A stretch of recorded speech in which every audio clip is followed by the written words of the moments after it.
All right. Good morning, guys, once again. And um, let me say that yes, today we're going to begin. Is that recording, or have I clicked on the recording? Yes, sir, it's Yes, recording. sir. Okay. All right.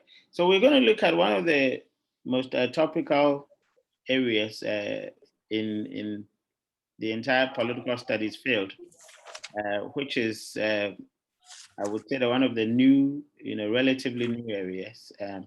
Obviously, within political communication, also, political marketing is an entire subject on its own, an entire discipline on its own. But obviously, it gets absorbed, within various fields of political studies, including political communication. And we're going to look at basically how parties, have started to market themselves. And when we say the word market, we all know, or marketing, we all know what it means because of its obviously existence with us for so long. However, when you say political marketing, some people find it quite new, and obviously they would ask you to explain what it means, etc. Now, because it's not the entire discipline, we have actually absorbed a little bit of it, to for your understanding, so that you understand or the scope of political marketing, obviously the activities involved, but the fundamental principles and the concepts that actually underpin it, that's the most crucial one that you must appreciate. And I'm sure that once we start going through it, you would realize that the recent campaign that we went through, which was election 2020, quite a number of activities you know actually fit within this particular what do you call framework of political marketing. And I'm sure it would also be useful for your campaign, for your simulation. And obviously what I usually tell students is that my preoccupation is to ensure that we have quite a number of very grounded, you know, uh, political, consultants, people who work within, the framework of political marketing, political communication, serving as a consultant to parties. All of us cannot be politicians. At some point, some people have to advise some people. Some people have to manage some people. It is sad that our political system is still the way it used to be, or is still the way it is. uh, Sometimes the system is adamant of using people who have expertise, and that can actually help them to execute their campaigns. But unfortunately, the politicians are being, jack of all trades. They want to manage their own campaign and they want to govern. You cannot govern and manage your own campaign. The reason being that as you govern it, all right, you become part of the system. And so you don't see the gaps or you don't see the lapses. You don't see the faults. Everything looks good to you. And when it comes to the campaign, before you realize, you are not actually fitting the narrative of the people. And so you go on there to lose the election. Obviously, even if you're in a position and you're not in government, you still may not be able to see your own gaps because you're part of the system. We need to have people who can stand back, watch the terrain, and say, I think this is not going right. I think this is going right. This is what we can actually do to fix what is not going right. This is what we can actually do to enhance on what is going right. So for me, for those of you who love politics, just like I do, but you're not interested in frontline, come and join us. Let us start chart a new course for politicians, and say that you do not have to manage your own campaign. You have to pass it on to some people with the expertise to manage the campaign for you. So that's my activism, and I've been on this for the past years that I've been in the country, trying to, raise critical minds in the areas of political marketing as consultants. I believe that one day that we'll have an industry just like we do with advertising, with PR. I believe that one day we're going to have an industry of political marketing consultants who have offices that anyone who wants to engage in the politics of this country can enter the office and say, guys, I want to contest for Saboba constituency. What do I need to do? And then you can attend to that client, give them the briefings, tell them how much you think that constituency will cost them if they want to contest. Obviously, slap your own margins on it in terms of your profits, charge them, and then start managing their campaign for them. I can see that coming, not too distant future. We're going to have people who own consultancies performing political marketing activities, speech writing, campaign design, obviously volunteer programs, policy making, etc. Even photo shooting, the photos that these politicians use for their posters and billboards, just watch. Sometimes you realize that the photos are not even communicating, but you want to have, what do you call, a corpus of photos that are actually, campaign worthy, that when someone watches your photo on a poster, immediately it can speak to them. And the politicians think that, oh, you can use any photo for your poster. No, you can't. The photo must stand on your theme. What do you represent? There must be some communication in the photo.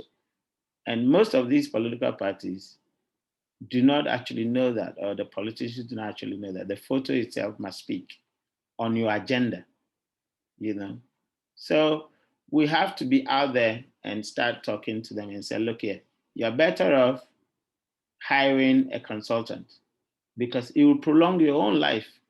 Because managing your own campaign and then finding time to read the Constitution and to be familiar with it, etc., it's a lot of work. It can send you to the grave because you're always thinking, So why don't you release some of the stress to someone to do it for you? And a lot of them are not familiar with the Constitution, with the entire process of politics, because they do not even have time to, abreast themselves with it. The key things that they have to do, because they're always thinking how to campaign and how to win the elections. Of course, that's important, but give that job to somebody who can actually do that for you better. And then concentrate on the most important, policy making, being abreast with the debate, parliamentary procedures, etc., global politics, etc., and leave the peripherals to some expert to do it. So I always say that when I go on TV and talk about things, or in the media and talk about things, I'm not talking about those things because I have some love for political party. No, I'm speaking purely from my expertise perspective. And I say it as it is, because that's what my expertise tells me, So those of you who are interested in becoming consultants, start now. Obviously, we can have a conversation where to start. In last elections, I've managed some few candidates. Some won, some lost. Obviously, I draw lessons from that and I move on. And it's a very, very fantastic job. It always gives you fresh ideas, fresh minds, and it makes you feel very confident. So that's that. So we're going to look at political marketing, what it is, and what are some of the underpinning principles. All right, so first thing, what is the first thing you think of when you hear the word marketing? I need answers. Hands up, those who, when you hear the word marketing, what is the first thing that comes to mind? First thing that comes to mind, Evelyn. Meeting the needs and wants of Fantastic. your customers or your Meeting the needs and consumers. wants of customers. Fantastic. Hajara. So product, image, money comes to my mind. Money, yes. Profitability. Product, image. Product comes to mind. Image comes to mind. Fantastical. Anastasia. Oh, you just spoke, right? Anas, yeah, you just spoke. Julius. Doc, promoting, selling products and Promotion, selling, excellent. Those come to my Cecil. Say advertising, promoting. Advertising, promotion, fantastic. So, okay, Joel. Joel, So, yeah. marketing is just to let the people know about. It's just to know, let the people know what you're selling or what you Excellent. have. Thank you. Yeah, Gifty. Say branding, profit Branding. making. Profit making, Yeah. fantastic. So immediately the word marketing comes to mind. Look at the construct of things that are coming into you. All right. One, knowing that there are some people you need to satisfy. You need to identify their need and satisfy their need. You need to promote those needs. You need money. You need to make profit. Of course, profitability. Marketing is not charitable. Of course, we have charitable, charity marketing and charity work, but pure commerce marketing is about profitability. Of course, it's about branding. How do you brand the product? We know product comes to mind. We know services come to mind. We know ideas come to mind when we talk about marketing. So you could see that immediately the word marketing comes to mind. All these things come to your mind to play with, all right? How do I brand the product, the services, the ideas? How do I promote it so that the customer knows it? How do I get to know what the need of the customer is? What is their interest? What concerns them? How do I get to know that?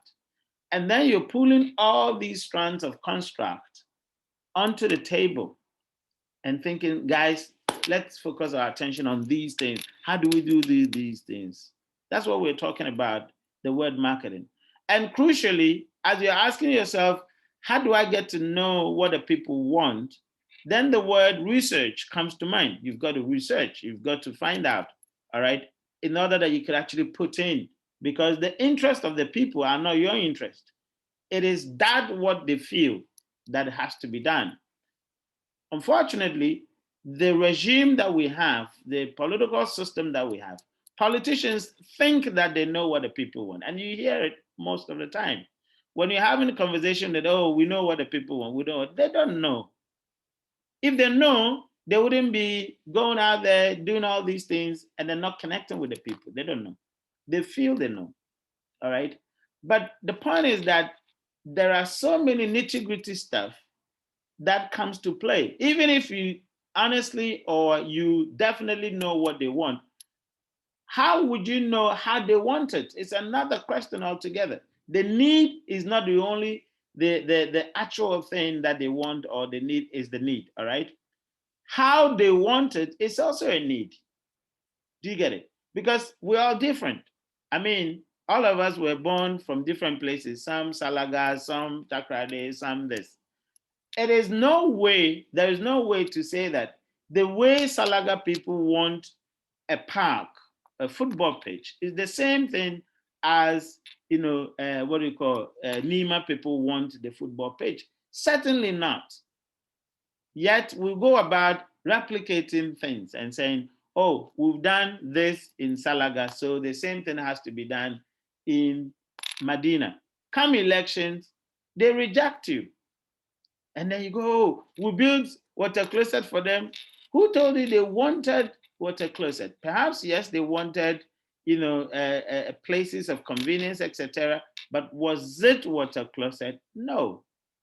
So we're saying that marketing is what we use to identify all these things about the voters so that we can be efficient and effective in what? Reaching them and then getting their nod.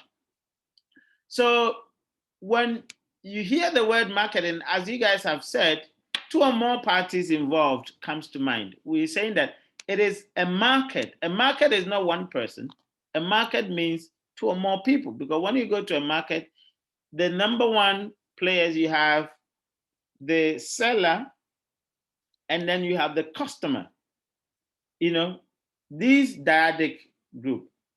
But they are not the only people. In the market, you also have behazifo, you know, people who came to just watch, but they didn't buy. All right. You have people who are Window shopping. window shoppers. Yeah, Evelyn. Yeah, window shoppers. Yeah. You also have people who are walking through the market collecting taxes, isn't it? We have regulators in the market. Yeah. You also have, you know, other people. What other people? You have people who are even, you know, what do you call, begging for alms, isn't it?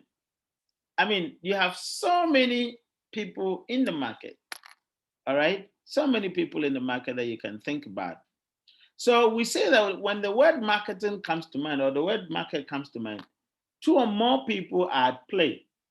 All right, including even the suppliers, and so many other, you know, people. The exchange of values. We're saying that when we hear the word marketing, we mean that something must go, something must come. Yeah, there must be an exchange of something that is valuable, because you can't say it's a market when there's no exchange. All right. So in the market, there's an exchange of value, and the value is actually embedded in these construct, products, services, ideas versus money. So someone is giving you something of value in the character of product, services, ideas, in exchange for what you think that your effort is worth, which is money. And it comes in many other forms, all right, including what we say the legal tender, all right. Sometimes it could be an exchange of a product for a product, you know, or an exchange for a product for a service. But in most cases, it's about what? You know, exchange of a product, services, ideas versus money. So when we talk about the market, we're talking about a place, all right, imaginary place that makes the exchange possible, that hand go, hand coming, yeah? And then also when we talk about market, we mean the availability of a medium, as we just said, that facilitates the exchange. So there must be a platform, there must be a venue, all right? We must meet at a particular intersection in order that that exchange can happen. And that construct, or that concept of a medium or a platform, could be so many things that we can think about. It could be a physical place, as in a geographically bounded place. It could be online, that there's a platform. Okay, so somebody could actually be in Europe, in America, in Africa, but there's a particular place that we converge in, that is on the phone, online, all right? And that's a market. It could be, you know, another thing. I mean, anything that helps us to, you know, congregate and make the exchange possible. So currently, as we're speaking, it's a market, right? Is that right? Currently, as we're speaking. Exactly. Yeah. So the medium or the platform that we're making this exchange happen is the Zoom platform, is the computer that you're holding, is the phone that you're holding, because that becomes the interconnected point to make us assemble. In fact, communication itself, all right, the English that we're using is a platform, because it's making us understand each other in order that we could actually exchange the ideas. Obviously, I've already taken your money, all right, in lieu for the service, because the school has charged you school fees. You've paid it, yeah? So I'm sure that my wages is completely tight, yeah? Suddenly, once I finish the class, I'll go to the school and say, Charlie, money in a hand, you know? So that's the market for you. And you are also listening to me. I'm discharging my ideas, all right, for the exchange. So you can actually look at it that way, that the market is the platforms that make it available for the exchange to happen. Yeah. Okay. So when we say that, when we hear the word marketing, it also means salespeople. There must be some people who are doing the pitching, because you can't pitch, if you can't exchange if there is no pitching. All right. For exchange to happen, you need to pitch. You need to tell the person why your product or your service is worth it or worth their money. All right. In order that they could see it and then they can agree, because there must be an agreement that indeed how much I'm giving you is worth how much you're giving me. So if you spend 2 hours developing the product, that hours must be equivalent to the 2 cities that you are saying the money, the product is worth, or the ideas is worth. Otherwise, exchange cannot happen. All right.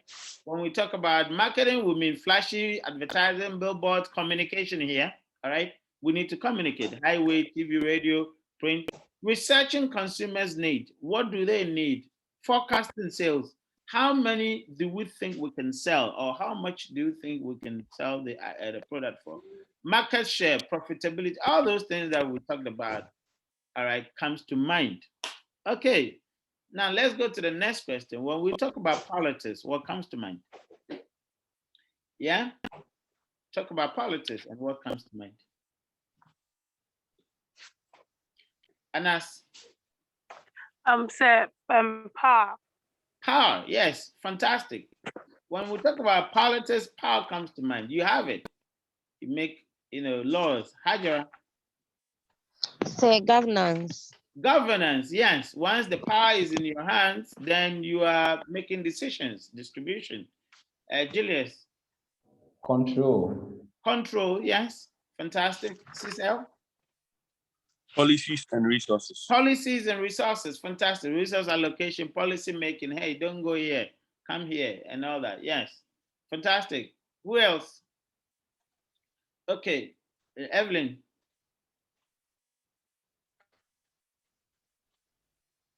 Say who gets what, when, and how. Fantastic. Dole. Yes, sir. Nepotism and favoritism. Wow, that one is when it is it part of politics? I think it's the externality. It has become part. It has become part of, okay. Yes. I think it's an externalities of politics, right? Okay, let's say that it's part. Okay, so when we hear the word politics, yeah, then of course the things that we just talked about, 2 or more parties involved, of course, yeah, just like we talked about the market, politics has 2 or more parties: the voters, the politicians, and then of course we have the ones who actually make the 2 of them, come together, which is the media, yeah. Of course, we have the EC that actually perhaps, make it possible that the exchange of the values actually happen as well. Of course, the media also make sure that the exchange of values happen. We have other people called civil societies who are also making contributions. So you realize that when we talk about politics, it's also made up of 2 or more people, all right, involved. Again, exchange of values. In politics, we talked about policies, talk about ideas. So your idea, obviously when you are in opposition, what you're talking about is ideas, all right? You're exposing your ideas, telling them what it means. And when you get opportunity, you convert those ideas into policies and you can implement it, all right, for people to follow. And then of course we have services. Political parties have programs, isn't it? So they will organize rallies, they will organize, seminars, they would organize, demonstrations, etc. All right, versus the vote. All right, the vote comes in many forms. Obviously, not only the vote in the final day, but you also need the commitment. The commitment of the people that yes, will follow you because of you have a very fantastic ideas. Sarah, if you can mute. All right. Sarah, mute yourself. Okay. So you can because of your fantastic ideas, etc., will follow you we'll give you our commitment. We would campaign for you, we would convince people, persuade people for you, we will organize money for you. Trust, all these things are the things of value you're exchanging, because the political party is demonstrating that they have the bright ideas, they have your welfare at stake, they have your future at stake. And you are exchanging those values with yours, that you promise to give them their votes or your vote, you promise to speak to other people on their behalf, you promise to mobilize money for them, etc. All right. Again, there's an availability of medium that makes the exchange happen. And as we said, the media is one of the most profound, player within the political exchange. Without it, in these modern times, it would be very difficult. Yeah, Anas. Sir, please, sorry to interrupt. I wanted That's to okay. ask, Mhm. you said power, politics is power, okay? And then with the power, we have the legitimate and then the illegitimate power. Mhm. And so with the illegitimate power, clearly it states that there is no two parties involved, right? Which one says there's no two parties involved? Illegitimate power, because that one, example is that like the rolling school, you come in without maybe them, because of the way they troop into the country. There's nothing like voting, there's nothing like check and balances, there's nothing like separation of powers, there's nothing like year of tenure of office or something. So with this kind of power, there's no two parties involved, there's no exchange of value, there's no I agree with you. thing. Yeah. Summarize. Yeah, so we always say that political marketing actually flourishes within democracy. So if it's not democratic rule, political marketing doesn't exist. So you are fantastically right on that. Yeah, because there is no avenue for exchange of ideas. It's only one person saying that, you've got to sleep, and that's it. There's no competition. And in a political system where there's no competition, suddenly there's no marketing. There's no market. So you're absolutely right on that, Anas. Fantastic for drawing that point. So one of the principles of political marketing is that it must be a democratic state. It only flourishes within a democratic state. I mean, if you have maybe a military rule, and the best that maybe you could use political marketing to actually promote is perhaps the communication bit, political marketing communication. That's what you're probably using to actually convince people. And that in that sense, it's more of propaganda tools that you probably are using, all right, to advance that. So that's a fantastic point. Now your hand is up, or it's the old one? Yeah, it's the old one. I'm sorry. Okay, that's all right. Okay, so yes, availability of mediums, as we talked about, the media, the media as a channel. All right. So again, we talk about party operatives pitching the ideas and programs to potential voters, just like we talked about in marketing. In politics, also you have people who are actually pitching the ideas to the voters and to all the players involved. Flashy advertising, billboards, we see them, etc. Of course, these are kind of the new or the new things that political parties are doing in terms of flashy advertising, billboards, etc. But of course, in the past it was print, radio, and somehow TV, etc. All right, researching voters, forecasting support, voter share, and result. All these are, what we do in politics. So we can agree that because of the characteristics, I mean, we can see so many in common. And once we can see these things happening, then of course, we can agree that there's a concept called political marketing. All right. So political marketing purely is that you are using marketing concepts to advance politics or to actually practice politics, where you know that you must understand what the voters want, and that you could actually deploy research to understand that in order to actually meet their needs. All right. So what then is political marketing? Evelyn, come in.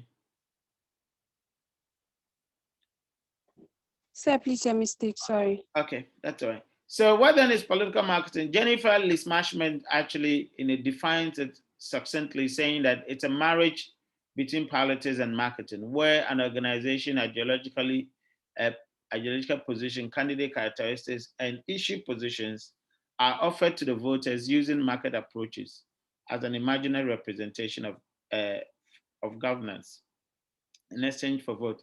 Now, so you're talking about, the marriage of these two disciplines, where we're saying that we must actually position the ideas, the candidates, and then the party itself in a way that would appeal to, the voters. And these, what do you call the positioning of the ideology, the candidate, and the party, you're actually creating an imaginary governance, all right, the imaginary representation of governance, because you're telling the people that if I come to power, or when I come to power, this is what you're going to get, all right? That governance is not physical. It's not something that they could see, but it's an imaginary, representation. You're giving them a hope, or you're giving them a future that they can look through and say, indeed, party A is better than party B. And you cannot do so without proper branding, proper communication, proper research, proper positioning, proper segmentation, because as we said, those in Salaga see some things differently from those in Cape Coast, all right? So you must understand how to do segmentation. You must understand how to do targeting, and make sure that your branding would appeal to their characteristics in order that we meet them, in their needs, or it will meet their needs perfectly well. And that's what we say congruence. There must be a congruence between the people's characteristics, that is the voters that you're targeting, their characteristics, and the offering that you're giving them, in order that when that come together, all right, when they see themselves in the product that they come together, exchange can take place. Otherwise, exchange will not take place. So the business of politics, or the business of campaigning, in order that you can win the mandate of someone to win power, it is not just bringing people together and say, let's go and campaign. No, it's gone beyond that. It is not a science. You must really understand quite a number of constructs if you can actually position a good proposition for the people to vote for you. All right.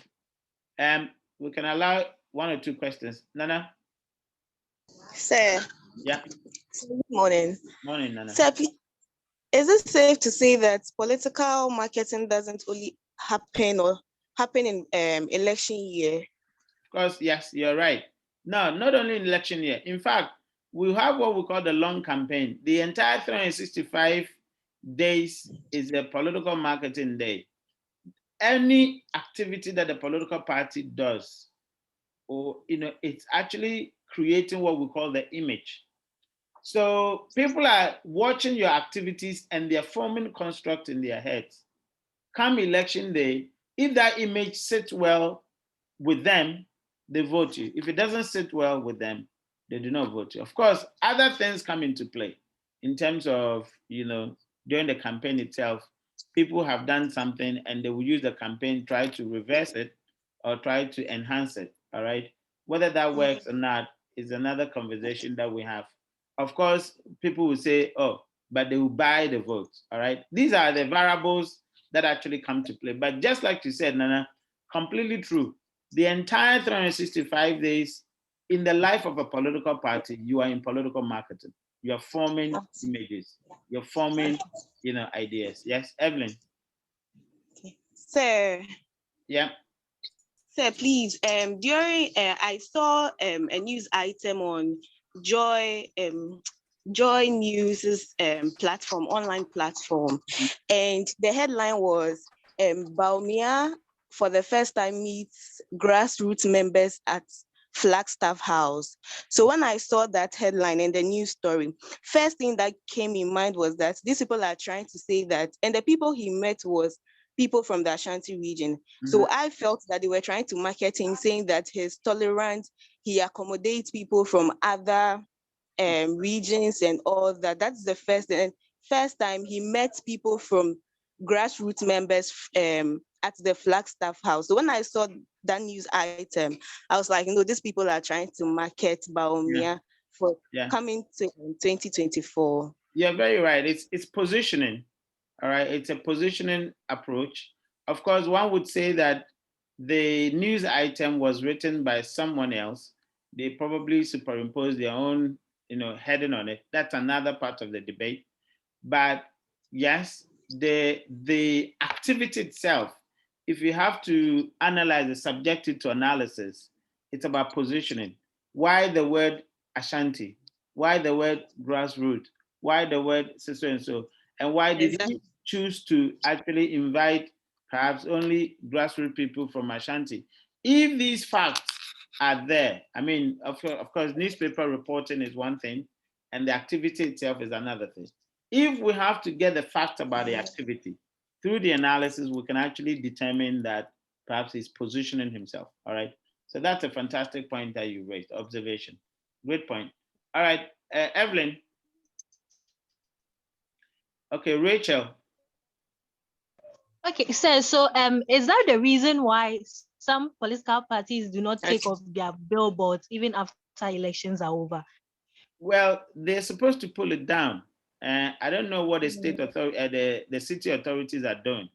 And these are some of the lapses that I talk about. I blame the EC for that because it's a regulatory issue.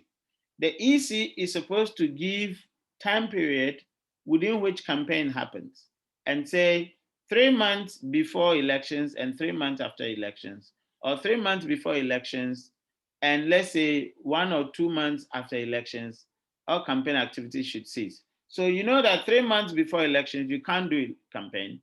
So 3 months into 3 months, 3 months into election, you do campaign. And then let's say 3 months after that, all billboards should be out. Now they're supposed to do so with the city authorities, but the EC, for me, I have my own thinking about the EC. I think the EC is one of the most corrupt institutions we have because they are not concerned about anything other than the elections. There are so many other things that they can regulate, they don't. And I don't know why we pay them so much money. I think it's a useless institution. They have to reform.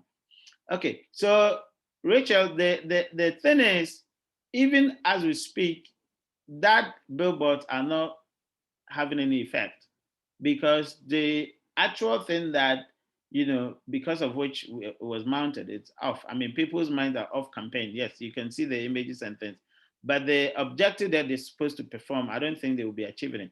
But of course, every visibility of a political party actually forms part of the equity. It gives them top of mind awareness, etc. Okay. All right. Thank you. Fifi. Say, I think when you pay for a billboard, it's for a 1 year term or so. So No. I think that may be one of the reasons. It has a period. No, it's not only for 1 year. Some agencies have it for 3 months. Some agencies have it for. I mean, there are. I think, Cesar, you're an agency, right? Am I right?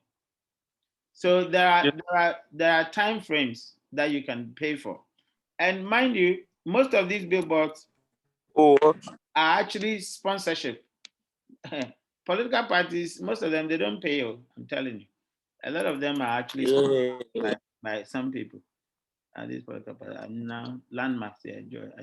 Yeah, most of them are sponsorships.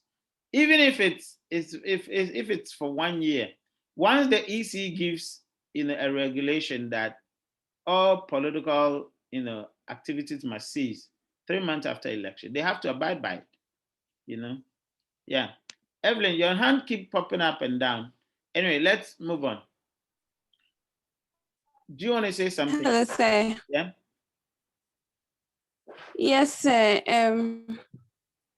In the quest of what do you call it? Explaining what political communication is it good or right for someone to say that political communication is the purposeful marketing of politics through the various mediums of communication where the target audience are the electorate, and in the quest of satisfying their needs from the numerous political parties available? Yeah, you're right. I mean, The communication bit, all right. You know, political, I mean, in marketing, when you're actually identifying your 4 Ps, you know, the other P, the promotion actually speaks about a communication. So we're saying that the communication bit, you know, could be, you know, subsumed by what, or what, I mean, your definition that you gave could be subsumed by the communication bit of it. All right. So we usually say that, you know, communication is part of, you know, political marketing. But of course, we know that political communication has been in existence relatively longer. All right. And so, but these areas of, I mean, these disciplines, you know, relate. I mean, they sort of, they have common, you know, what do you call, collision points. All right. Fifi, one last, and then we'll go. Unmute and then go ahead. All right, let's go. So in this definition means, okay, the definition that we gave, in this definition means quite a number of theories underpinning political marketing. Amongst them are the following. So if we look at the theories that actually underpin political marketing, we can get them from the what do you call the definition. We're saying that the citizen is treated as what? Consumer. All right, who can actually explain what this particular theoretical understanding is? I mean, this theory that the citizen is treated as consumer in politics, in political marketing, who can explain that? Anas. Okay, so citizens have their needs and wants as an individual, okay, likewise a consumer, okay, and then the citizens' needs and wants must be attended to, okay. So a consumer use money to purchase a product or a service, whilst a citizen use his vote to get his needs and wants resolved or solved for. Yeah, I agree with you. Now, when we say a citizen, who can explain who a citizen is? I mean, the role of a citizen. Yeah? Who can explain the role of a citizen? Who is a citizen? Yeah, Evelyn. A citizen is a person born in a country. So by birth, you are legitimately a citizen of a country. So you exercise your franchise as in a way of responsibility, your civic responsibility in participating in democracy. Okay, great point. Obviously, citizenship can be attained through other means than birth. But the fundamental point that you raised is that a citizen has a role to play, i.e., a citizen is responsible, you know, towards the state. And then, of course, they have, you know, that obligation towards the state, and they have some kind of expectation, which is the right, you know, that the state would also fulfill its part of the obligation, isn't it? So in citizenship, there is a conference of an obligation. Yeah, you're obliged to, you know, to the state in a sense, of course. Now, when you take a consumer, it's a different kind of conversation, isn't it? Is a consumer obliged? Not at all. Yeah. So you realize that we are saying that in marketing, the citizenship or a citizen must be treated as a consumer. The word citizenship is eroding, all right, because the idea that people are actually obliged to the state, that concept is gradually waning, because when you look at the voter, and we're talking about the voter, so we're saying that in defining the voter, you rather want to define the voter from the perspective of consumer as opposed to from the perspective of what? A citizen. Because if you have to strategize a campaign and the target here is the voter, and you see the voter in the light of citizenship as opposed to in the light of consumer, you may be wrong. Because for a citizen, because they're obliged, you probably will assume that they will vote anyway. you probably would assume that they have no choice but to listen to the campaign. You probably would assume so many other things. That is obligatory, all right? But it doesn't happen this way in a modern day political system. That most voters are changing in character, moving away from citizenship to a consumer behavior because of what? Choice. People have so many choices to make. People have choices of TV stations to watch, radio stations to listen to, choices of activities. I'm telling you, quite a lot of people don't even listen to political debates. Yeah. And because of that, and the constraints that comes with it in terms of time, in terms of resources, people are so busy looking for money, they are gradually departing from the character as a citizen to the character as a consumer. Why? Because consumer chooses how they want to spend their time, chooses how they want to expend their resources. And so they may not be under any obligation to listen to you, whether you're a president or whether you're an opposition leader. So in political marketing, we say that the construct of citizenship is defining who the voter is. But we need to actually see the voter from the perspective of a consumer so that we can be effective in targeting them and persuading them. Are you with me? Yeah? Do you understand that? Yes, sir. Okay. Yes. So the number one principle is that the voter must be seen from the perspective, from the lenses of a consumer than the lenses of a citizen, because the first one, the citizen, actually presupposes that the person or the voter, by their citizenship responsibilities, will be keen to listen to you, will be keen to vote, will be keen to do so many other democratic activities that they are supposed to do. But that is not the case. In 21st century, in modern times, the citizen, the voter is changing from the character of a citizen to a character of a consumer. And so you need to do a lot more in order to be able to get them and to persuade them to do what you want them to do. All right. Again, that the exchange, another principle is that the exchange, in this case, the election, is subject to market forces. Who can explain that?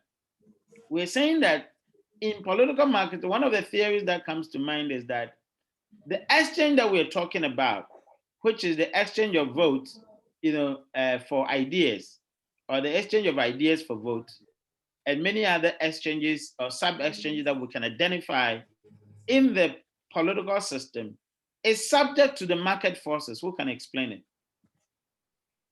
Who can explain that theory? That the exchange is subject to the market forces. Pump up, pump up. We're now in a very, very philosophical stage. We need ideas.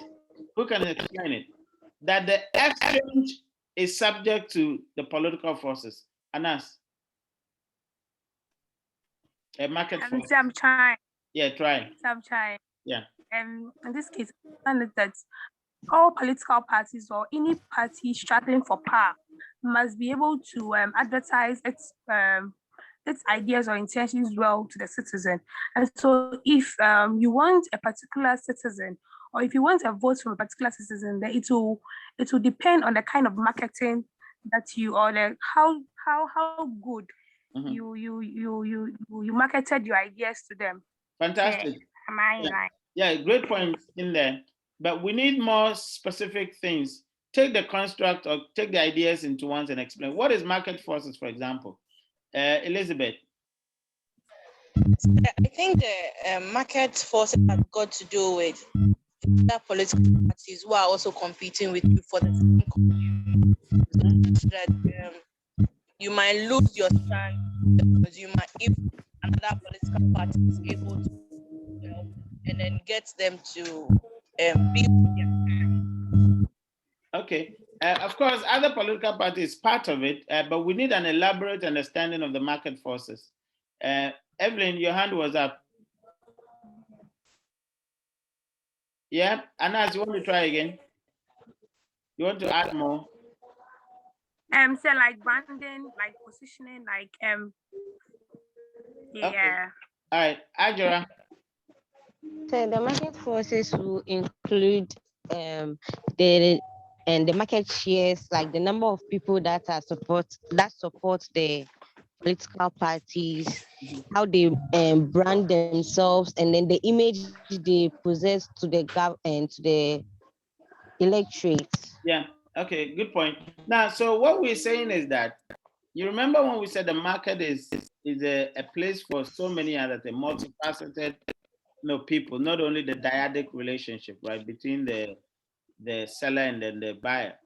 But you see, in the market, when we say market forces, I think what do you call Philip Kotler's description actually gives it out clearly, succinctly. When you look at the market forces, we have what we call the bargaining power of the customers and the bargaining power of the suppliers. All right. So in the market, there are other forces beyond the customer and the supplier.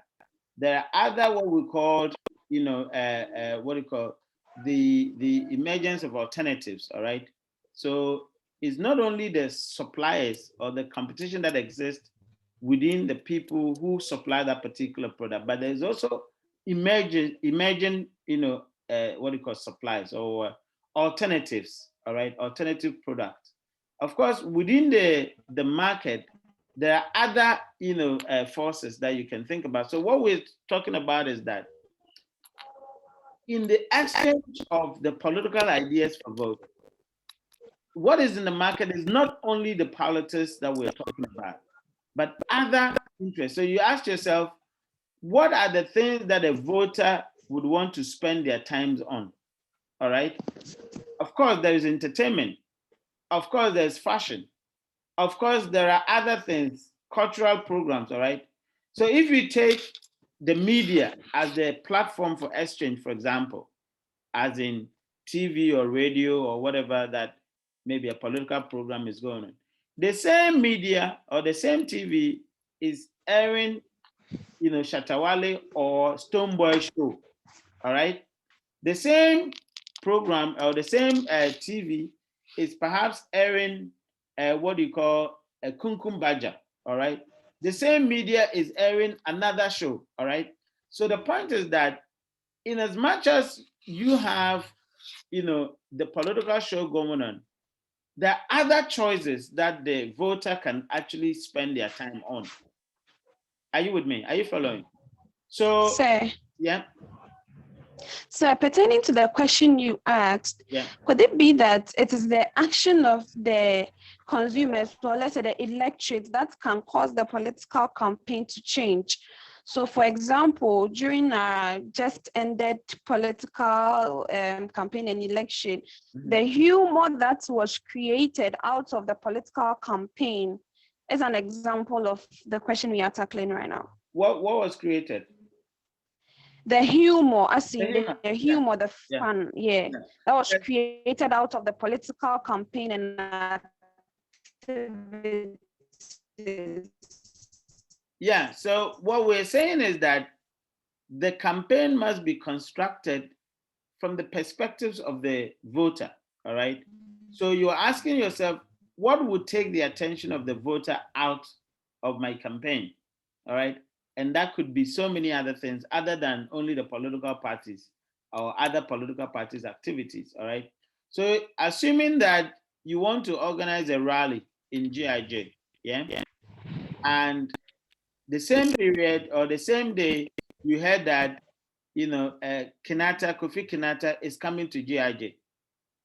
Which of these two activities do you think the people of GIJ will attend? Sir, it could be that they will attend the political rally because of what it's about to go on, like now, how you branded the. No, we're not making suppositions. Let's look at it from a very practical position. All right. Yeah, people go in for the Kofi Kenyatta show since people like fun more than this political thing. Exactly. Like logically. I mean, yeah, it is for a fact that entertainment in this present age of our political system would always trump politics, isn't it? It is for a fact, because people find more value in entertainment. I mean, you hear people saying they're fed up with the political systems, all right? So people find a lot more value, which is direct. And remember, the value that people find in entertainment is more direct than the value that people find in politics, which is a lot more, most of the time, indirect and most of the time distance.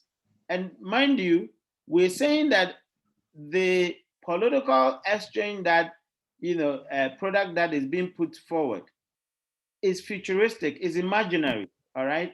Whereas the entertainment is more direct consumption than direct satisfaction. So the person goes to Kinate's show, he's jamming to the video, to the music, they're ecstatic, they're excited, they meet friends, they shout, they jubilate, they go away. In the political system, what the political agent is going to talk about is for a future. They're saying that we want to do X and Y for you. Very few people might experience a direct, satisfaction within the political system. You remember one of your students saying that they followed, Eslawusi's campaign because they promised them jobs, and she was anticipating that she was going to get a job. All right. Majority of people are in a position where the political exchange is quite indirect and sometimes very distant for them. All right. But entertainment, fashion, the satisfaction comes directly to them individually, in most cases. All right. And then, of course, it may not be distant, it could be very now. All right. So we're saying that the exchange, the political exchange that we're talking about, is subject to market forces, meaning that the competition that political parties face, it is not only limited to political party in a competition, but is open to other competitions such as, sports, for example, such as entertainment, for example, such as, fashion, for example. So when you are planning your campaign, you have to look at what other programs or activities could have an impact on your campaign, but not necessarily the activity of a political party. If you see the activities of other political parties as the only competition in town, you're wrong, because you may end up, having other impacts that you never expected if you do not broaden your understanding of the competition that you're actually facing. Is that clear? Are you with me? Yes, sir. Yes, sir. Yes. Who doesn't understand that? So that I can take it another way. So we're saying that when you are campaigning, when you're discussing or you're thinking about your campaign, don't see the other political parties as the only competition, because you'll be limited in that view. You have to see the competition as broad. Even civil societies are in the competition. And you know what I'm talking about. In the last election, we saw civil societies come out on some issues, all right? And that could be a competition to you, because that could actually muddy the waters for you. You are talking about something else, and they are talking about something else. And the target is the same voter. So the voter is not only listening to you, they are listening to so many other forces. So in strategizing for your campaign, don't think that you're strategizing against NPP and NDC, or NDC and against NPP or CPP. Think about the competitors, including civil societies, including entertainment shows, including fashion shows, including sports, how their presence can intervene or can actually disrupt your campaign is crucial. I remember there was a time last 2016 election, I think MPP wanted to do their campaign launch in Tamale. I don't know who followed that story. And then Black Stars was going to play in Tamale. They had to withdraw and come back to Accra. Now, that single act was a brilliant decision, because if they had gone ahead with the campaign launch, it could have been impacted upon. I think Black Stars didn't even do well in that match. And that could have actually affected people's mood, in terms of how they will respond to the campaign launch or the launch of the manifesto. It was a masterstroke decision to have stopped that. And then they came to Accra and the manifesto launch was massive. I think that's where we had that Calipo challenge. I don't know, I've forgotten a little bit, but I remember the situation very well in terms of the change in venue and the reasons that was assigned to it. And that was a smart move because they understood that the impact of the Black Stars March can actually affect, or the campaign can have impact from the Black Stars March. And that's how you're supposed to look at, strategizing, all right? That the competition is not only limited to the political parties, but is open up, to other market forces that could have impact on it. That the end goal is winning. Now, in political marketing, the concern is about how to win the election. All right. In most cases, it is not about going to play a part in there, because with marketing, we're saying that the goal of a marketing, organization is to make profitability. All right. And the profitability is about subtracting your cost factors from your revenue generators, and the what is left is about what? The profitability. In political marketing, we're saying that the end goal is to win elections. Of course, that is subject to other discussions, whether indeed that has to be the final product or the only output that we seek from campaign. But some literature actually argue that it is pointless to be in campaign or to be in competition if the end goal is not about winning. Of course, the winning also could be, described, or could be, split into other forms. Is it winning the entire campaign, or winning the argument, or about winning maybe a constituency, about winning? We can actually subject those into interpretation. But we're saying that the end goal must be to win, which is profitability. All right. Now, so in effect, we're saying that the system of politics is market oriented. All right. And that's another kind of theory that we're talking about. We're saying that because the exchange is subject to market forces, because we are seeing the voter from the perspective of a consumer as opposed to a perspective of a citizen, which we understand that for a citizen, there's an obligation and there's an anticipation of a certain right, all right? But for a consumer, there is no obligation. The consumer chooses how they want to live their life and chooses where they want to live their life and how much they want to pay for. The consumer actually makes that decision. In that sense, we're saying that if all these things are actually some of the underpinning principles, then of course we say that politics is a market-oriented activity, which means politics very much is defined by the market, all right? The entire behavior of politics is dictated to by the market. How the market wants politics to be like is how politics would be, because of the things that we have actually discussed.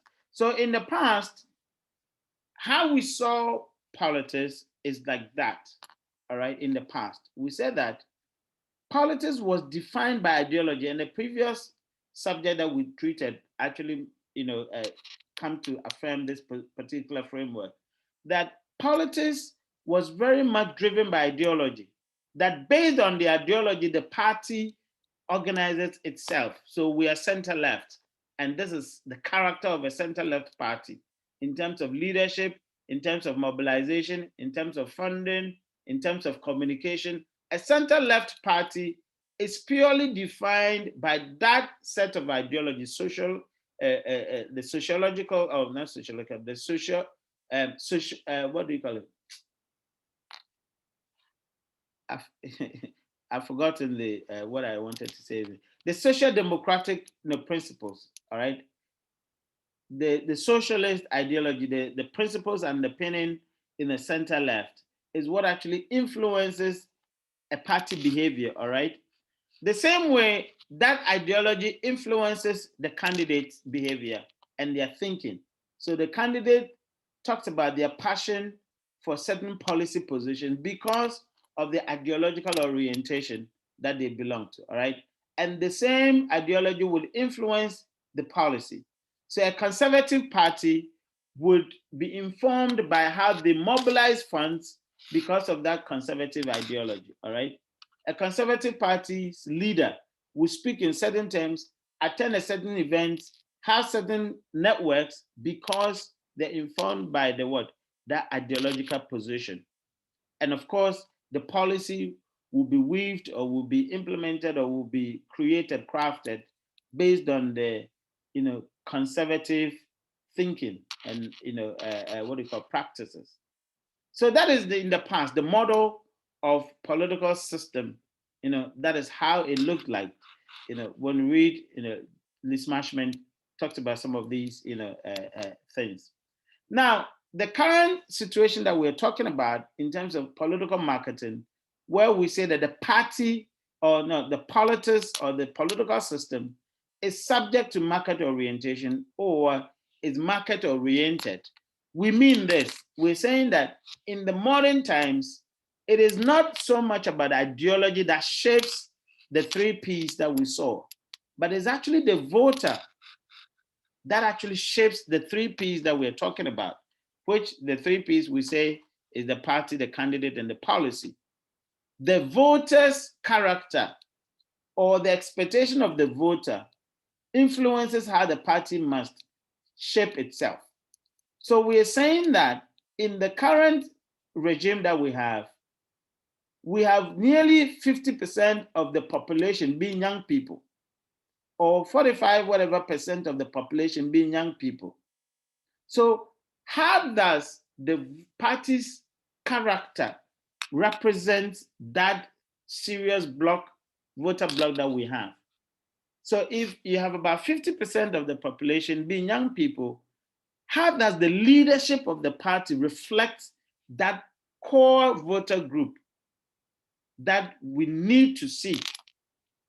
If we have maybe female dominant society, as we claim that we have, that not it's a claim, it's a fact, right? That we have that the population of female is more than the population of male. Okay, how does that reflect the party's makeup? Do we have more women in party leadership or do we have less women? How then do we justify that having a voter bloc that is predominantly women, yet we have a party characteristics that is predominantly men? It's a mismatch.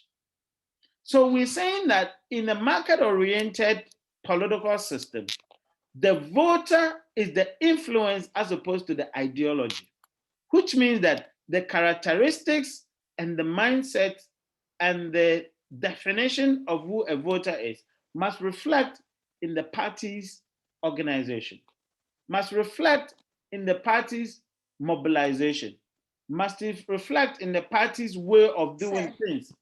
Yeah? Come in. Is that Evelyn? Evelyn, you have to check your location because I'm sorry to interrupt, but okay. Sorry to interrupt, but it's now that hear me. We can hear you. Go on. Hello, sir. Yeah. Yes, so how the voters influence the party or the political parties' ideologies.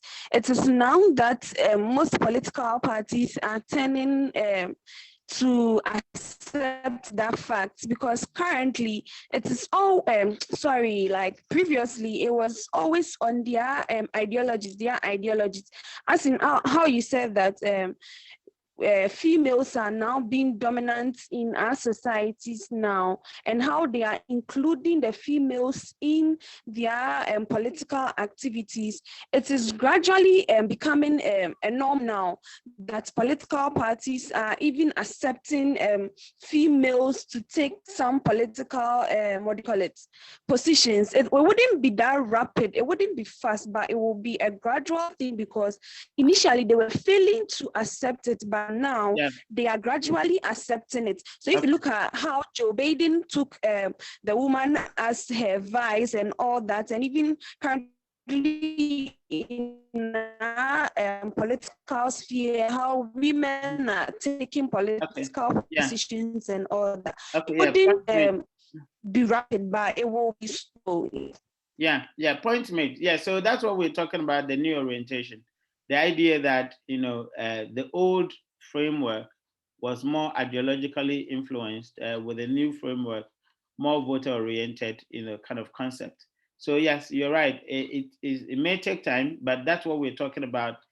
It's a new regime. It's the new, characterization. Political parties are now responding to that particular, reality, or that particular realization that we must be much more influenced by the voter and voter characteristics as opposed to ideological positions and the voter needs, right?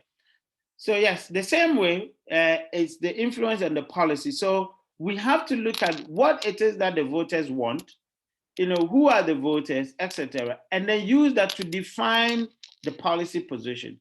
And then, of course, to define the candidate characteristics. So the idea is that how then do you actually have a voter-oriented candidate? So is the candidate, aware of the voter blocks and what it is that they need, what it is that they're talking about? Is the candidate able to reflect the voters' characteristics? Of course, not only in terms of the demographics, but in terms of the psychographics, in terms of the lifestyle, in terms of, again, the thinking, the orientation of the voters, all right? Of course, so we've got to actually understand the various attributes of the voter and use that to shape who the candidate is. Of course, the issue is that a candidate is a candidate. I mean, the person, nobody would know that they would be a candidate of a political party one day. But we have what we call candidate image management. So once you understand the variables or the attributes that define the voters, especially the ones that you want to target, how do you use those attributes to manage your candidate in order that the candidate can fit in the mode, the voter mode? That is crucial. And so we're talking about the market-oriented approach, where we're saying party organization, mobilization, etc., must fit the framework of a market-oriented or voter-oriented, market, in order that you could actually win, the election. Now, as part of my thesis, I was also looking at that particular framework and looking at the gaps, for example. And my debate was simple, that in some political parties, in some political systems, it may be that you would have to also look at other factors, for example. And so in my model, I talk about the target market, all right? Because you would have to, look at how constituencies are managed, how, wards are managed, how the national election is, the regional differences, in order to actually come out with a very good, framework for your campaigning, for example. So you're going to a particular constituency and you're asking yourself, what is the character of this particular constituency? Because they're definitely going to be different from the other constituencies.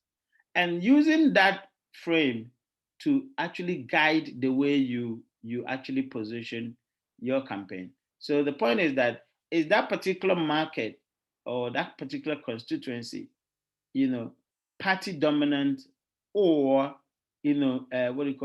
candidate dominant.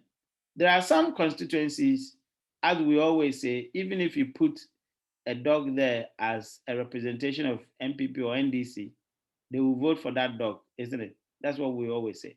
So understanding that character would help you to define whether the campaign must be led by the candidate characteristics or the party characteristics. Must you emphasize more on the candidate, or must you emphasize more on the on the party going into that particular market or that particular constituency? So in terms of understanding the market, we also have to understand the nuances that define a particular market, as opposed to taking the market as a generic, as a one national, campaign grounds. You want to understand the nitty-gritty or the nuances of each of them, and let it, define your campaign. So I talk about the target market and its relationship with the factors, which is the three P's, but other factors, because we know that even the media, all right, is a huge influence, on voters, because the activities that commentators make, and some people like Koku Bako, Kwesi Pratt, they influence quite a lot of people. So the person is actually listening to Kwesi Pratt and is actually taking their inspiration from there and making it as a reference point. So what Kwesi Pratt is going to say is what they're going to use as their voting decision, not necessarily what the parties or the candidate is going to actually say. All right. So these nuances actually come to influence our politics in terms of targeting, in terms of campaigning. So beyond that, what do you call three P's, which is the policy, candidate, the party. We're also looking at others. For example, the role that civil society plays, the role that some individuals, which we call opinion leaders, they play within that space, and how that party can take advantage of these people in order that they can advance the offerings to the people. I mean, we have Old Boys Group, all right. We have some communities, they have their opinion leaders, like scholars from that community, or top people from that community. They weigh a lot more influence on the voters. Most of us, when we call our parents, we can actually literally tell them how to vote. Do you get it? We have a lot of influence on our parents or on our siblings, etc. All these things are crucial factors to consider in terms of reorganizing how the campaign should look like.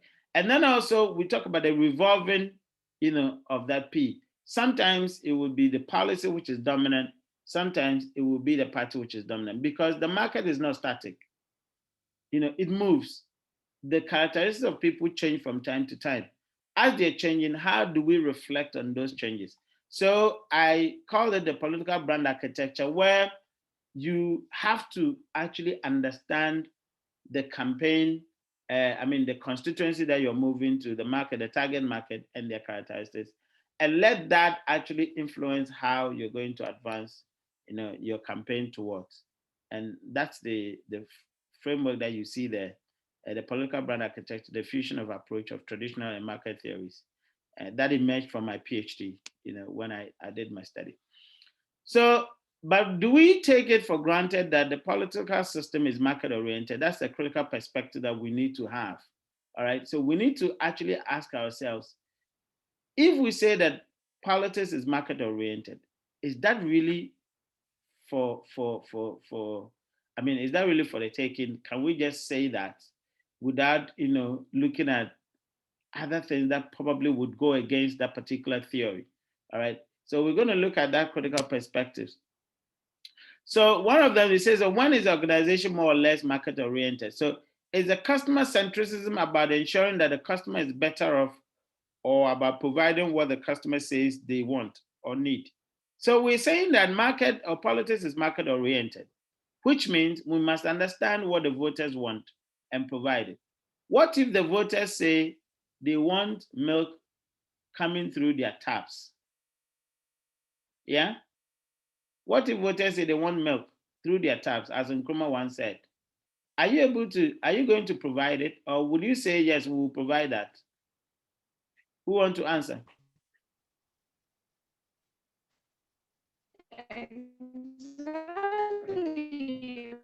Evelyn, your location is always giving you karaoke voices. Yeah? Check your location. Yeah? Who else? Who wants to talk?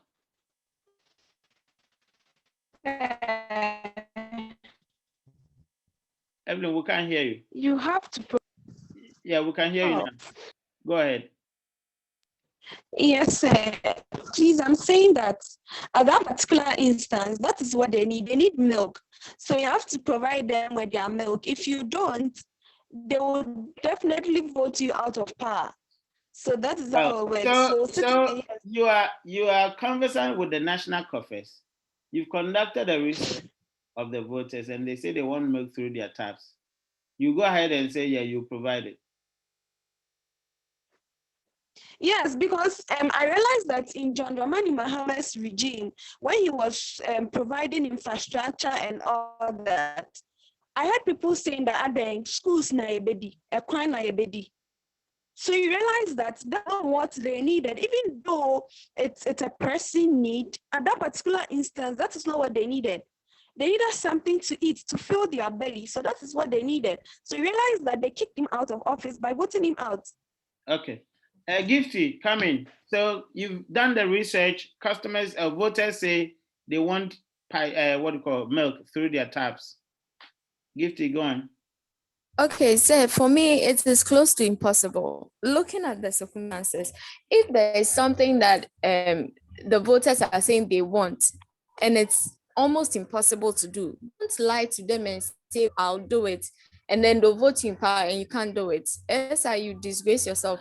So just tell them the truth. Maybe for this and this, because of how much we have in our coffers, we can't be able to do this. But let's take it to this point. Later, when we get more money and it's possible to do, we'll do it. Explain it.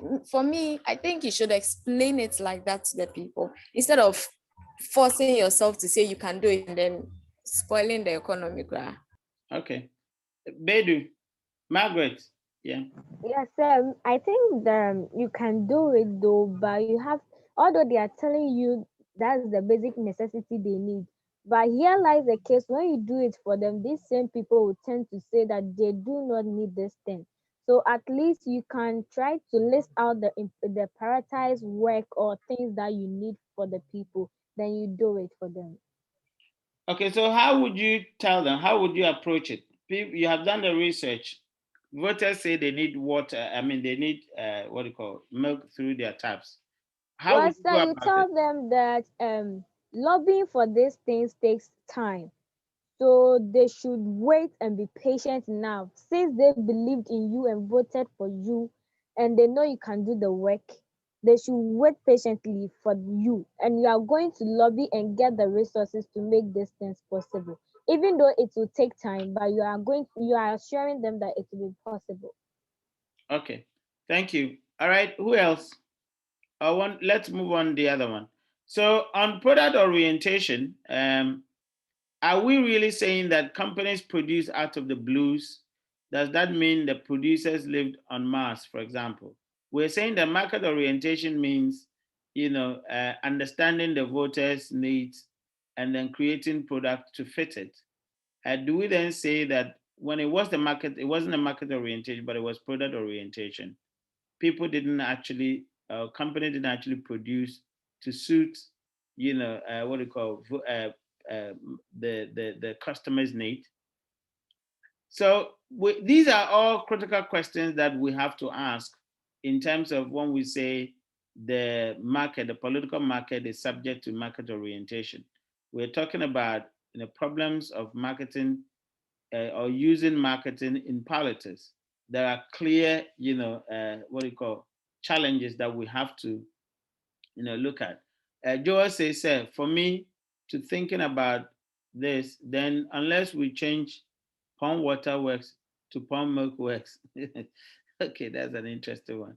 Okay, all right. So you realize that it is not easy to say that yes, the construct of market orientation fits smoothly with, politics, because for companies, when when customers say they want a particular one, because of, price, for example, of course, and because of capacity, firms can actually produce what the voters are looking for, and then of course, charge them accordingly.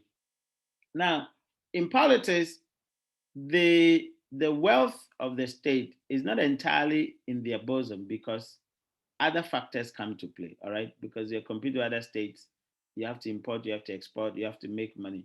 So there are some demands that you cannot actually provide, to the voters, although they want it.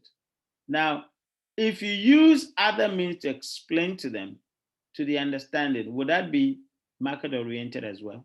Or that would not be market oriented? So that's the question that we're actually asking ourselves. So the theory question, political marketing has been found wanting on the theory front, which is one of the debates in the literature. Hanneberg, for example, observed that our increasing quest to demonstrate that marketing works in politics has resulted in an increasing use of the managerial and operational concept of marketing to explain the political marketing subdomain. So we're actually saying that because we feel that marketing works, we have been applying 4 Ps, into the political system, i.e., how do we create the product to reflect on consumers, on voters' need? How do we communicate to reflect? And those ones have actually limited our ability to be creative, all right, and to come out with new thinking, new ideas in meeting the challenges, of the voters. So these are some of the limitations. Locke and Harris, on their part, bemoaned the failure of political marketing to develop its own theory. That's a very, theoretical question. The idea is that, political marketing should be able to win itself from the mainstream marketing tools, which means what tools can we develop in political marketing specifically that is not being transferred from commercial marketing that could fit well, the domain of politics, as opposed to always borrowing from commercial marketing. O'Shaughnessy agree with Locke and Harris that political marketing needs to develop its own theory framework. He argues that political marketing and commercial marketing are separate entities, which makes our continuous comparison of the two inaccurate. So the idea that voters are like consumers, according to O'Shaughnessy, is problematic because there are times where, they may differ, in behavior. So we have to actually look at that. So we're not saying that marketing doesn't fit within the political space, but there are some, changes that we have to be aware of. Marketing is a business discipline whose relevance lies primarily in business. We should not assume that political contexts are invariably analogous to business to the extent that methods can be imported and used with equal effect. So the idea that, yes, using marketing tools in politics works, we should be mindful of the limitation that we may not have, the same effect as we do. So while the problem with the theory, Blundell observes that political parties are coalitions with diffused power bases to much a greater extent than commercial organizations. You see, the formation of politics is that different groups of people are joining with different needs. So what Blundell is saying is that what we see as a political party is an amalgamation of, or is an amalgam of different interest groups. And all these interest groups are coming with their own demands and needs. And so you're going to see variations, right? Now, when it comes to corporate firms, of course, customers have different needs, but you realize that the bunch of customers who are actually coming to buy Coca-Cola is because all of them have Coca-Cola, problems or quenching thirst, wanting a cola kind of drink. And so they're all coalescing around that. In political parties, you can have a set of different interest groups all coming into, the party.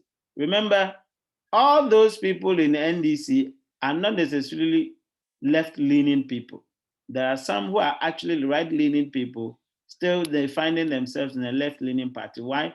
Because there are other needs that they are looking forward to, other than, ideological. Yeah, the same way, not everyone in MPP is a right-leaning person. There are some left-leaning people in NDC and MPP, but they are there because of other factors, other variables that is actually making them to. So you realize that for a political entity, the interest groups are many, all right, other than, in what do you call, in commercial firms. And even in political parties, when one is selected as the CEO, there could be other people who still see themselves as potential leaders or as leaders, in fact, within their own communities. So although you have a flag bearer that everybody says he's the flag bearer, who is leading it, someone in Abuababomi feels that he's the leader of the political party, over there. Not necessarily that he's been voted into power, but because of the control that they wield over the people there, maybe the flag bearer does not even hold that same control in that constituency. So such an individual feels even much more powerful, in that constituency than the flag bearer that you have put together. All right. And that makes it a problem because then there's a power play. When you come into that constituency, he feels more powerful than you, although you are the flag bearer. So we're saying that political parties are coalitions of diffuse power bases. And so it makes it difficult for us to neatly put them together and let people obey instructions as we do in organizations. Organizations, if the CEO says one thing, it's final, nobody talks. But in political parties, somebody like Kennedy Japan can go and sit on radio and TV and say he disagrees with what you're saying because he feels much more powerful in his own right, because he has a constituency that he controls. Yeah. So this atmosphere within the political party structure may limit even the influence of the party leader in determining the party's position on certain key issues, such as sub-regional integration, etc. Yeah. Locke and Harris observed that even in office, the complexities of modern government leaves the prime minister or the president with limited influences over individual ministries. Yeah, and we'll see that quite a lot. Right. Sometimes there are rumors that sometimes the leader may not even have an idea that a particular person is a minister because people actually sneak people around, etc. People do so many other things because of the sheer size of governance. All right, you may not even know everybody. Some ministers may be doing things you have no clue about. All right, but when they come in, people will say, oh, it's the president. For he has no clue. Someone is doing some things, by the side. So if such is the level of influence wielded by other party organs upon even the party leader, one could only imagine the extent of influence these coalitions, including the leader, would have on mere functionaries such as political marketing departments. So assuming that there's a party, and it comes to the question of my advocacy about consultancy, etc. Assuming that you're a consultant or the party has a marketing department and you are heading that marketing department, with this kind of influence that we are talking about, the coalitions of influence, do you think that you would hold the power to tell the party that according to voters, they don't want A, they don't want B? You may not even have the power because you might have the research findings, all right, but these coalitions of interest are determining the show. They will tell you, oh, what you're saying is nonsense. We don't agree with it, all right?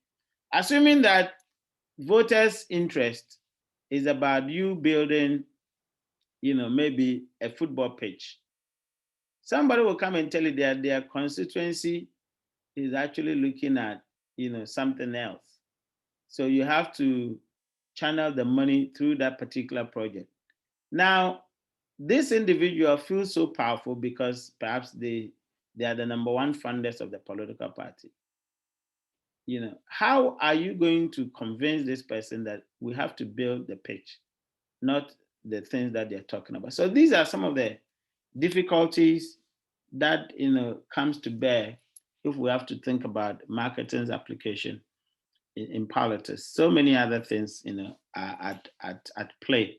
All right. Of course, the existence of coalitions and diverse interests within the party makes it difficult to assume that voter interests are dominant in political parties, just as customers' interests are dominant in pursuit of profitability. In the case of the commercial firm, in commercial firms, you know that if voters or if customers say they want this and you don't provide it, they won't buy, isn't it? And so you lose money. So you go ahead to do. In political party systems, hardly do you think that, or would you think that voters' interests are dominant? Because after the vote, the other party, the other interest groups that are so dominant in there that their decisions will go against the interest of the voter. So it makes it difficult for us to think that voter interest is at the center of political parties, or political activities because of the other, dominant forces. And it is believed that political parties sometimes think that they may not do exactly what voters want, yet they will win power. Yeah. So that makes it difficult for you to think that they would actually look at voter interest as dominant. Okay. So from Brundel's description of the internal power struggles that are manifested in the party, one could argue that there may not be a collective attitude after all that is geared towards the interest of the voter. So yes, the candidate may want to do the interest of the voter. Other power brokers may stand against it. And so that could actually affect implementation. So what kind of marketing decisions the marketing professionals in the political parties are allowed to take and implement? Are these decisions contingent on the approval of the party chairman, the presidential or primary candidate, or any other authority within the party structure? So who gives the authority, with the kind of things that we're talking about? Anyway, guys, any questions or contribution? I think the rest of it you can just read. Any questions or contribution? Yeah? Are you with me? Yes, Doc, yes. Yes. Okay, so we're done on the topic. Any questions or contribution that you have? Yeah? Okay, so next one is the show next week, all right? 20th, I understand, 19th, 20th. Exactly. Yes, sir. Yes. All right, so from what we have just explained, how do you think your campaign is going? From political marketing perspective, what do you think you've been doing? If you compare what you have been doing with what we have just talked about.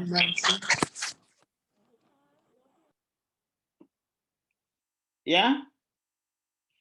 If you compare what you have been doing with what we've just talked about, how do you think you're faring?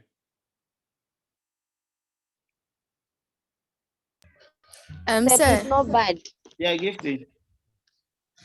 Yeah. So I was saying not bad because at least we've had other people outside our subgroups who are asking if it's a real party, if it's how it's going, like they are interested in our group and they're actually joining in and all of that. So I think it's not so bad. Wow, great. Yeah, I've got that question too. Call me and ask me, the people are tweeting at you, is it a new party? And I say, yeah, it's a new party. I'm joking. It's a campus project. Nana? Say, I think. Okay, Fifi, go on. I think our party has been attractive enough that now we have people who even want to beef us. They want to do it. They want to do it. They want to beef us. Okay. They are trying so hard. Okay, that's right. But we are strangely focused that we don't even pay attention to them. Okay. Oh, yes. Okay. And then moreover, I think with the marketing strategies, we are following quite some of them so far, even though we don't know about them, but then we've been able to follow some after the discussion. Yeah. Okay, great. Yeah, Nana? So, yes, so I think we are, as my colleague said, I think we are also doing great. On Friday, I had someone call me asking me if the political thing is real. And I was like, oh no, it's a project we are doing. Then he was like, oh, he's not heard of our policies though, but our colors, the name is very catchy. And he wished it was a real party. And I was like, wow, it's like we are doing something better. Of course, that's great. Yes. Good point. Yeah. Any other one? Any other one? Okay, guys. So thank you for today. Obviously, we're done. Yeah, go on. Yeah. Tell us some of your expectations on the debate that day, so that we prepare. Yes, sir. You want you want Yes, to, sir. you want to have an undue advantage. So Oh, let's Yes, no, sir. no. So No, this no. one, We we want to always engage make you your as class a consultant. interactive. We I'm- always make your class lively. So this I one, know. they just a free bottle. So, sir, you were saying something. Yeah, we want to engage you as our consultant. Exactly. No, some of you should be consultant to You yourself. see, oh, you see. Some of you should be consultant to yourselves. Yeah, this is our number one consultant. Like, hey, if we didn't get in Kranka. So, sir, are you the consultant? He's a graphic designer, communications director, everything. Okay, so how is your 4Ps done? I can see Joe says my party PIP It's is our like Canadian Japan. before. The topic was taught because how the beef threats are coming. Hey, okay, so how are you? So give me an idea about your 4Ps, your marketing strategy. Cecil, do you want to come in? Tell me how you guys are strategizing for that.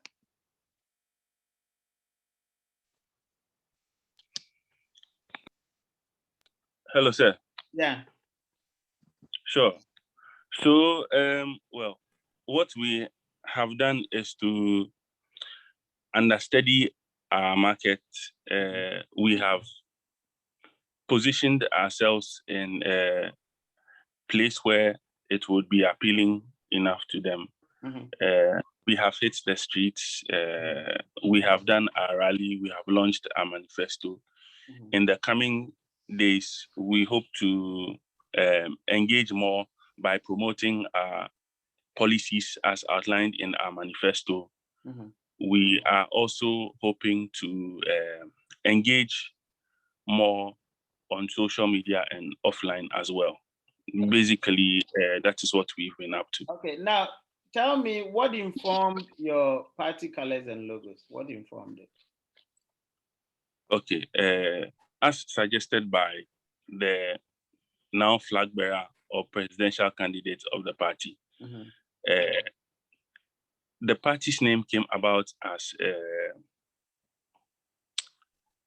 a means to define or identify with everyday people, you know, and make them feel as royals. Yeah. You know, the Idinkra symbol we have there is a symbol of unity. Okay. The Besisaka, we also have the purple, which means royalty. Okay. You know, so this is not a party for elitists, but a party for all that identifies each member of the party as a valuable member. Okay. Okay, great. That's insightful. Okay. So yeah, we are heading towards next week, and I'm sure okay, Joel. So the consultant aspect, we'll get in touch with you and we'll talk more, so I can see if I could do this work and help these politicians. Okay, that's great. Yeah, I'm telling you, I need quite a lot of you to be in consultancy. You know, political marketing consultancy. You love it. All right, great point. All right, guys, thank you so much for coming. Hey, sir, you didn't give us the destiny. I told you, it will be unfair on my side, Okay, so sir. let me just stay neutral. Although they say there are no neutrals in Ghana now. I'll do some. Anas, you do which one? The consultant some. Okay. So yeah, get a consultant. Obviously, you have your chief consultant yourself, and then PIP. We're all in it. Involved. We are all involved. Wow. Okay, great. All right, guys. Thanks so much for coming. We'll meet next week, and then we'll see who takes the crown. All right. So when you say He said we are winning, la. We are winning. We are taking it home. Okay, Margaret, I agree with you. All right, guys. Thanks. Yeah, you should try to follow us on Twitter. Handles. I haven't been following.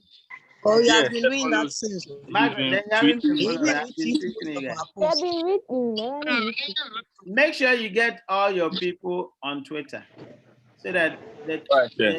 the tweet, would be much more. Please, they tell the class people to be following us. They should tweet some of the comments and they will be sharing. That's Some people right. are not doing it at all. And Just all looking of at the- you follow me so that once you tweet, I can retweet and you will see it. Yeah? Okay, sir. All right. Thank Yeah, you. me have informed them that you say you not give them marks, so if they don't follow, so please tell them, hammer it on it again. Tell them that you said you not give them marks if they don't follow you. Of course. Hammer it on it. All right. All right. Take care, guys.